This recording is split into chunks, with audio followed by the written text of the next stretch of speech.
Hi, my name's Joe. I'm here today with a man who needs no introduction, CZ from Binance.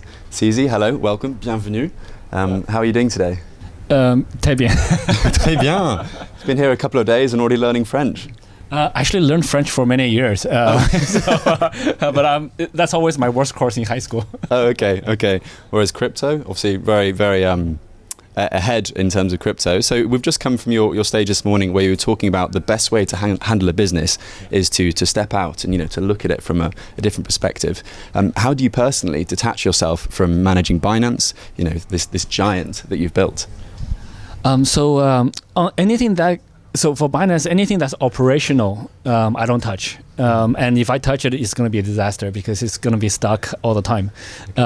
So we've moved away from, but you can only do that once your team gets to a certain size, of course, right? So you can't do a startup that way. So once our team gets to a certain size, they actually don't want me to touch operational stuff. So I typically get involved in newer things and less certain, less procedural type of things. So anything that can be proceduralized, investments, we have an investment team doing that. Listing, we have a listing team doing that. Running the exchange, we have a team doing that. And like, for example, dealing with regulations, talking with senior government officials, etc. Now I have to do some of that. Hiring the best people at the senior levels, I have to do some of that. So I do more of those type of more strategic, not urgent type of things. Okay, yeah, absolutely. I mean, just on that note of hiring executives and talking to regulators, I mean, I have a list here, which I'm not going to read out today, but, Binance has hired execs from the Dubai FinTech Authority, the Dutch police, the IRS, I could go on. I mean, what's the play here? What are you getting at? It's very simple, right? So number one is we started as a technology startup, so we didn't have a strong compliance background. And so the best place to hire this compliance background is either from traditional banks or from traditional regulators. And we hired many people from banks as well. But hiring people from existing regulators is good in a number of ways. They come in, they can look at what we're doing in a lot of detail, give us a gap analysis, help us how to improve, etc.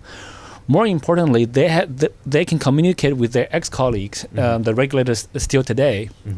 In a way, they understand each other. And they also many of them have the history going back 10, 15, 20 years. And then when they say something, they believe each other because they use a common language. Whereas when the regulators ask me questions, when I say something, they sometimes are a little bit skeptical. I'm a crypto guy. Do I really know my stuff or stuff like that? So the communication really improves and the trust really improves. And the knowledge base for us really improves. So we find that super helpful.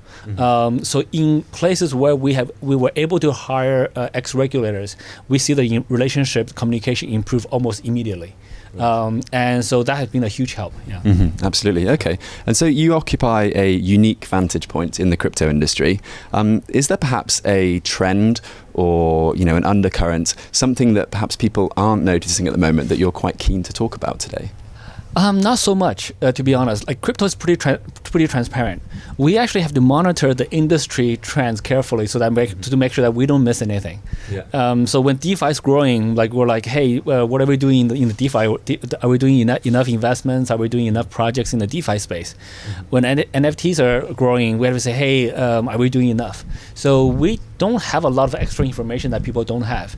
In fact, on the contrary, we often get too busy running Binance.com that we may miss something that's popular now. I see, so many people think I know all the coins, I have a vantage point, I know, but the fact is I don't know most coins because I'm busy running Binance. Well, I'm not really doing much, but I still have a lot of meetings. I'm still pretty busy. Okay, absolutely. Okay, well, let's flip the question around then. What are you most excited about in 2022? I think 2022, we are now seeing regulators want to attract this industry now. So I think that's one of the most fundamental things we see. Multiple countries like US issued the executive order. They want to do their stable coin. Dubai issued the regulatory framework and issued a number of licenses to big players, which is significant. And getting licenses in Bahrain, in other places. So we're seeing that, and also now we're in France. France, Portugal, Sweden, Gibraltar, they're all very positive towards crypto. So I think that really helps adoption. Yeah. And the other stuff, like the industry always innovating, like there's gamify, there's metaverse. Not sure how they will shape. Gamify, I think, is pretty standard now. I think it's continue to iterate and improve. Metaverse, multiple companies are trying different things. We'll see how it plays out. Okay. Yeah, no, for sure. I mean, yeah, we're here today in La Bourse, which is the old stock exchange. Yeah. And of course, you were explaining the story earlier. I just thought it might be interesting to share it today. Yeah. But yeah, so where's the location of where we are right now, and where's the French regulator?